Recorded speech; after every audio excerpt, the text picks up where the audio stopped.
Okay, so self-help, right? It's this whole genre, this whole thing promising to like unlock our potential, get rid of our insecurities, all that. And we've got a ton of stuff here, books, articles, even some research on, the psychology behind change. And it's funny how the biggest aha moments, they don't always come from like the expected places. It's like this thing that happened to me at a bookstore, actually. So picture this, right? I'm in the self-help aisle surrounded by, people really into it. And then I see her, leather jacket, ripped jeans, this whole vibe that just screams, I'm not lost, I'm good. It's interesting how that image kind of challenges what we think of when we hear self-help. We have these ideas about who those people are, but really wanting to grow, that's universal. It goes beyond appearances, backgrounds, all that. Totally. So we're both reaching for this same book, right? This beat up paperback, promising to explain all of life's mysteries naturally. And as I reach for it, she practically growls, seriously, you think this is some kind of joke? It's like this defense mechanism, almost like a reflex. Yeah. When we feel exposed, especially in public, like a bookstore, bam, the walls go up. We connect vulnerability with weakness, but it's actually the foundation of real change. It's fascinating. So true. And the bookstore, it becomes this weird battleground for self-discovery. Quiet corners that smell of old books and coffee. To lighten the mood, I'm like, whoa, easy there, not starting a revolution here. And that little moment, it can be where the magic happens, right? That shift from being defensive to maybe, just maybe, a little connection. Because she smirked. It was this tiny thing, but the whole mood changed. She starts telling me about feeling stuck. Like her life's a routine, not an adventure. Ever feel that way? Just going through the motions, wondering if there's more. It's a really common feeling, being stuck. But it's important to differentiate between stuck and lost. Stuck often means there are these external things, like a job you hate, a tough relationship. But lost, that suggests you lack internal direction. You don't know who you are, what you want.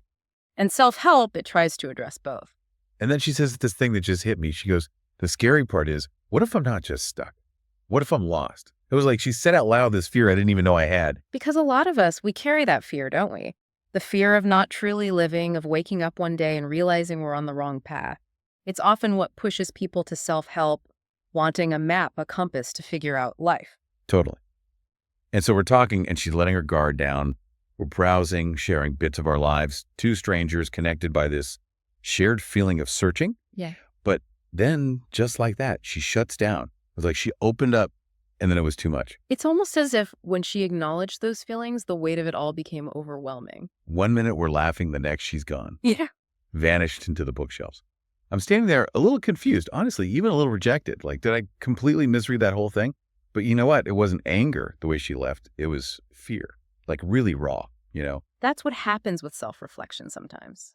It can be scary. You see yourself, your potential, but also where you're messing up, and it's intense. It's like she had this chance to break free, but the actual thought of doing it was too much. A lot of the books we've looked at talk about this. One expert even called it the comfort zone paradox, right? We want change, we want to grow, but we stick to what we know, even when it's not good for us. The unknown, it's exciting, but it's also terrifying. So how do we get past that? How do we go from scared in the self-help aisle to actually making a move? That's the big question, isn't it? No easy answer. But a lot of self-help emphasizes those small, consistent actions. Not a huge overnight change, but small steps moving you in the right direction. Like that idea of the compound effect. I read about it in one of these books. Small changes, even tiny ones in your habits or how you think, they build up over time. Big results from small stuff. Exactly. Building momentum, that's key. And that first push, that inspiration, it can come from anywhere, even the weirdest places. Remember that woman, how she just left? Maybe that wasn't a failure. Maybe it was a catalyst. Maybe what we talked about, it stuck with her. Maybe it planted a seed. It's weird, right? How a random chat in a bookstore can stick with you. It made me think about how much we all need that, the connection, the feeling that it's okay to be on our own paths. It shows how powerful shared experiences are. We might never see that woman again, but her struggles, her honesty, even that quick moment of bravery, it can inspire us, on our own journeys. Just like stories, right? We see ourselves in other people's experiences. We realize we're not alone. It's comforting. Exactly. And sometimes those shared stories, they push us to stop just reading about self-improvement and actually do it. Makes you wonder what happened to her, right? Like, did she actually read that book? Did you change anything? We might never know, and that's okay. What matters is that ripple effect. You're thinking about it, reflecting on your own life, and that's what good self-help does. It gets the conversation going inside us and with others. It's like that saying, the best way to predict the future is to create it. Instead of just reading about self-improvement, we got to actually do it, shape our own stories. Exactly. And that starts with asking the hard questions. One author we read, they ask, what would you do if you knew you couldn't fail? It's like this thought experiment to unlock what you really want deep down. What about you? What sticks with you from all this? For me, it's that we don't have to have it all figured out.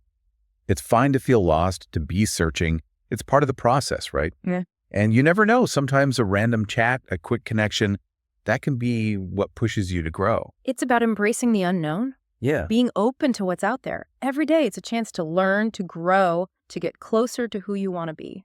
So we've gone deep into self-help today, but here's a final thought. Remember that woman in the bookstore? Remember how scared she was, but also she faced it, even for a second. And ask yourself, what's that one step you've been putting off? What can you do right now, even something small, to get a little closer to the life you want? That might just be the start of something incredible, your own journey to discover who you are.